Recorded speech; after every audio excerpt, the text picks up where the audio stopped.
And it's you hear this man, not every game, but most games out there, and people certainly love it. And it's interesting because Carnell Johnson, aka Golden Pipes, you've seen the jersey, you've heard him sing, and what's interesting is when other people do the national anthem, who are not you, my friend, they kind of don't understand the whole vibe and how you have to pause and let the crowd be part of it. But you have that. You do an incredible job with it. And there's a reason they call you Golden Pipes. Welcome to the show. Thank you very much. It's good to be here. So just kind of walk us through your initial interaction, your initial coming to the Vegas Golden Knights, and maybe getting to that first national anthem that you sang for them. Sure. So back in August or September, there was an audition notice released on social media. People were sending it to me, posting it, and I was like, sure, I'll go and check it out. Sent in a video of me singing, I don't even remember what now. And they sent me an email back saying, we'd love to have you, here's your audition time, and then they sent me another email with a different audition time. Didn't know which one to go to, but one was during work and one was not during work. So chose the one not during work. I get there and they're like, we don't have you on our schedule. And I showed them an audition notice and they looked at the earlier ones and they were like, oh, well, yeah, you were supposed to be here. And I was like, well, can I still sing? They're like, yeah, sure, we'll let you in. And so we go into, it was at the T-Mobile Arena. We go into the lobby. There was about 30 people total. And we all just kind of stood around, and one by one they would say, okay, who wants to go? And one person gets up, sings or plays an instrument. There was a group. I was probably about the 20th person to go. And after I sang, they asked, hey, do you know the national anthem for Canada? And I was like, yep, sang it for them. They were like, all right, thank you, we'll be in touch. Next week I got an email saying, congratulations, you've been chosen to sing at one of our home games. We'll be in touch with you shortly. When that happened, I didn't hear anything for about 6 or 7 months. And so finally I emailed them back saying, hey, I just wanted to check up. I know it's been this long, but I really want to see when I could be singing. And then the next week I got an email saying, we got a call out the next night. Do you want to go in? I was like, absolutely. That was the Blackhawks game, I believe. First Blackhawks one that I sang at.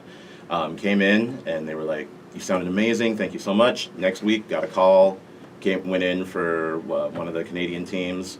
Next week, got another call. They just kept calling me and calling me and calling me, and here I am now. And it's interesting, too, because I actually know a couple people who sent in tapes and that sort of thing to try and get that gig.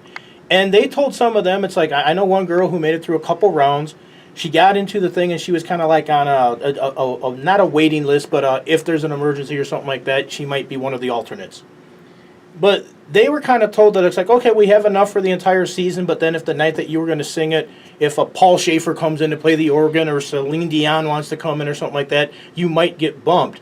So for you to do that and impress them enough that they've called you back several times when they have people just chomping at the bit to try to get in there, shows incredible what an incredible job you do. And where does your music background and everything come from? Where did you start out singing? What do you like to sing? And the national anthem of Canada, do you know it in French as well? You know what? I'm gonna learn it just in case we go up against Winnipeg. I want to be able to have it under my belt. But as far as my musical background, well, for my full background, I was born and raised here. I'm Vegas born.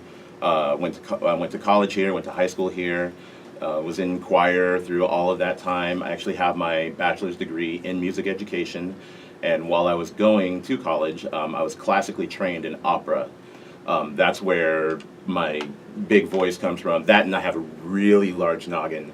That I can just belt out and bellow out, whatever is needed. But at this point in my life, I love musical theater more than anything.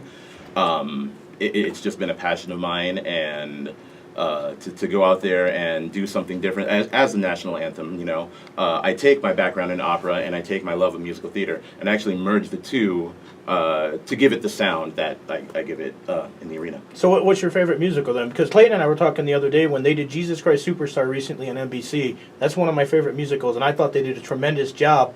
But listening in my head now, you would be awesome in that performance.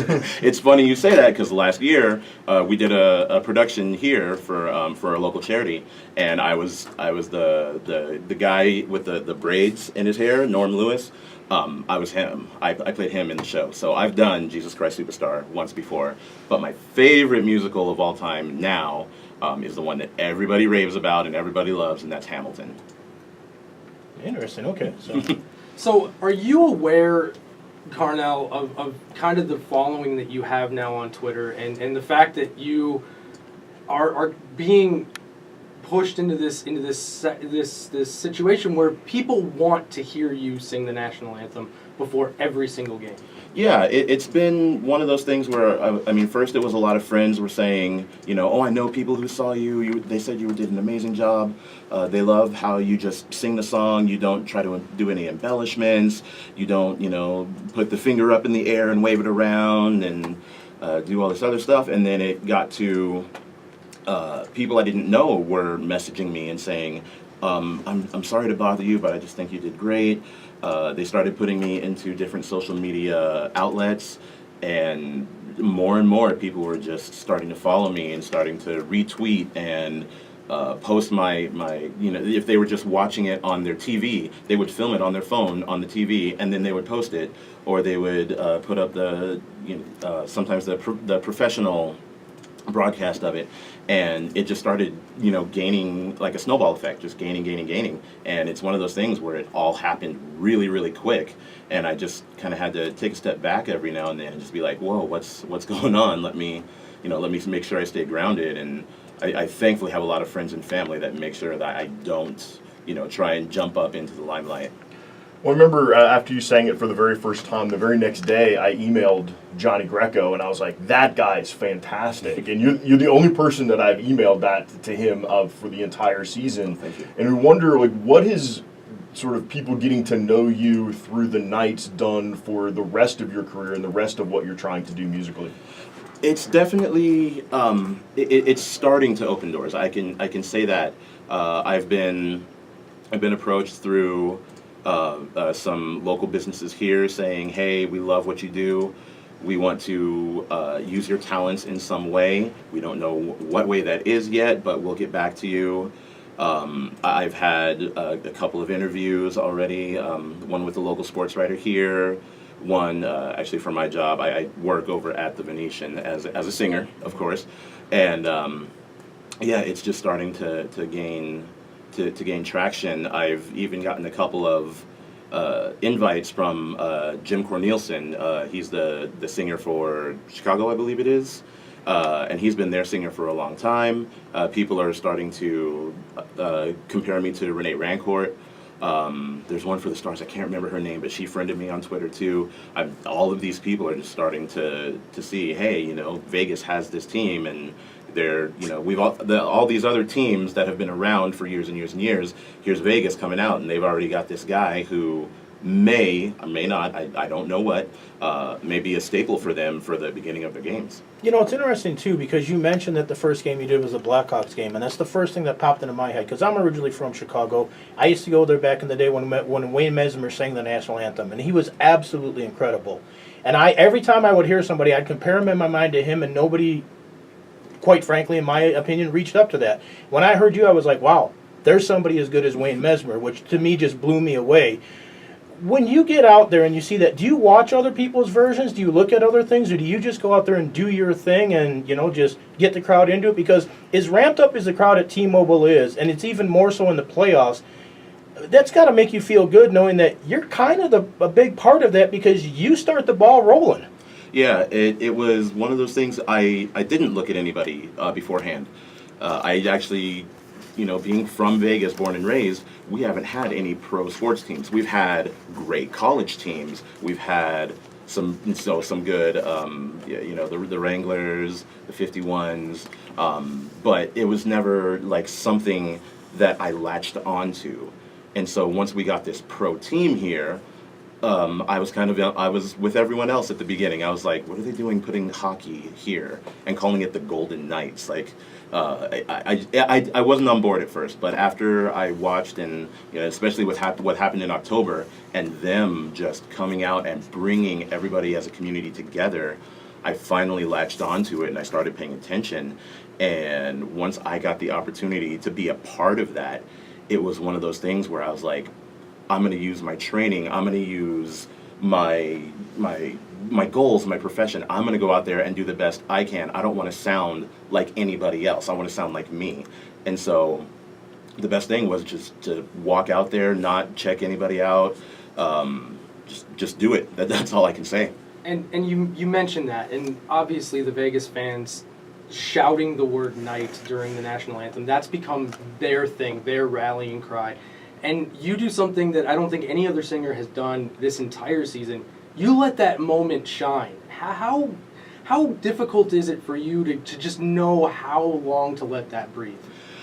I think the question is, how difficult is it going to be for me if I ever have to sing it somewhere else to sing that word? Because I don't sing it anymore.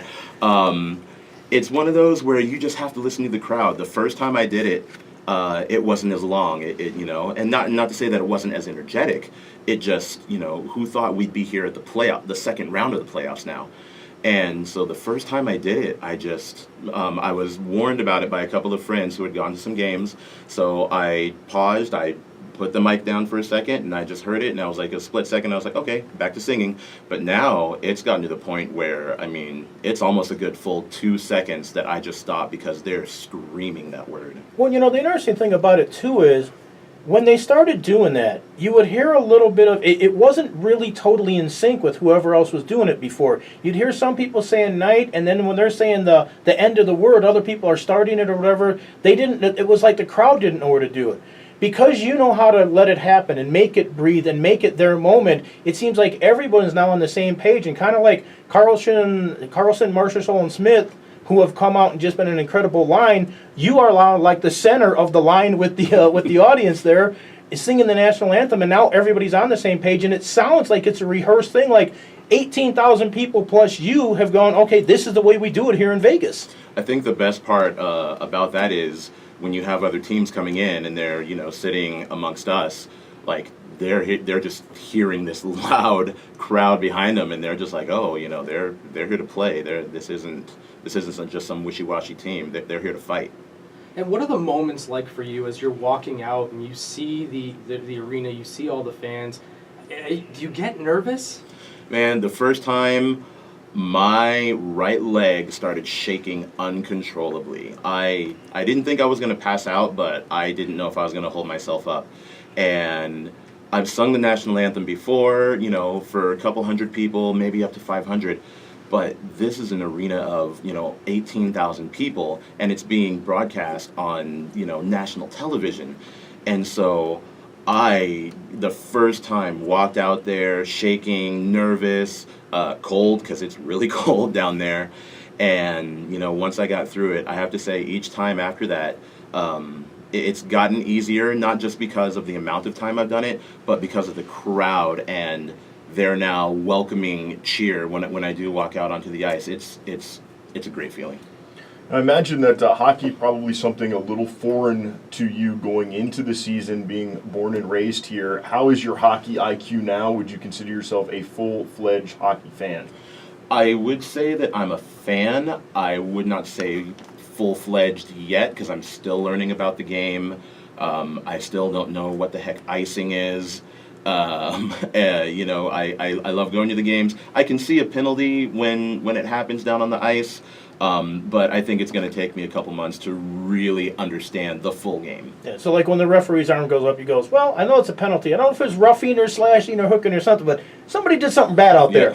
Yep, that's absolutely right. All right, well, we don't want to put you on the spot, but do you feel at all like giving people a sample that maybe haven't been there? Do you want to maybe come back and do something so we can set it up and maybe get a little bit better acoustically? Or we could come back and do it. Okay. If I wait. And maybe if you want to, when we come back, if you want to do the national anthem, that's great. But maybe pick a song from Hamilton or something that you want to do or something like that. Okay, yeah, think about it.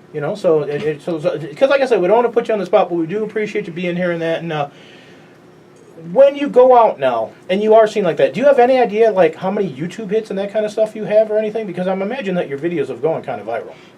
They're starting to. I've noticed a couple of the videos are getting upwards towards 1,000 views now. You know, we got a local weatherman here, Sam Argier. When he posted it up, he almost got like 3,000, 4,000 views on it. And funny story, Sam and I actually went to high school together. Him and I are pretty good friends. But you know, when he posted it up and I saw that happen, I was like, oh, okay, this is something serious now. And you do have a hashtag Sweet Golden Pipes. Yeah, I Sweet think Golden that's Pipes. Phenomenal. How do you feel about that hashtag? You know, the whole Golden Pipes thing is it happened so quick, and it wasn't even me. I was branded by the fans, so all of that has just, you know, it's a good feeling. That's what I can say about it. All right, well, we will have you back in again soon, and warm up your vocal cords and get ready next time you come in here. Carnell Johnson, a.k.a. Golden Pipes, joining us here, Vegas Golden Knights Insider Show, Fox Sports Radio. When we come back...